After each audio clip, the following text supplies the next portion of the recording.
আজকে আমরা যাচ্ছি রামগঙ্গার দিকে।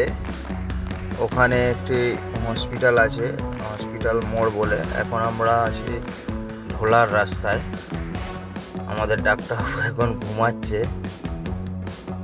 দেখা যাক ডাক্তারবাবু কখন ওঠে, চেম্বারের কাছাকাছি অথবা মাঝ রাস্তায় উঠে পড়ে কিনা। আমরা এখন ঢোলা পার হয়ে বালির পাড় দিয়ে যাচ্ছি। জায়গাটি দক্ষিণ 24 পরগনা, সুন্দরবনের এরিয়া। যেদিকে যাচ্ছি ওখান থেকে পাথর প্রতিমা নদী পার হলেই পড়ে যায়। মাঠের দুই ধারে দেখুন খালি মাঠ, সবুজ ধান চাষ করে আছে। দেখুন এই যে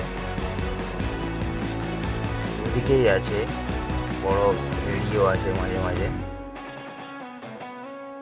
খুব সুন্দর জায়গা, এদিকে আসলে ভালো লাগবে।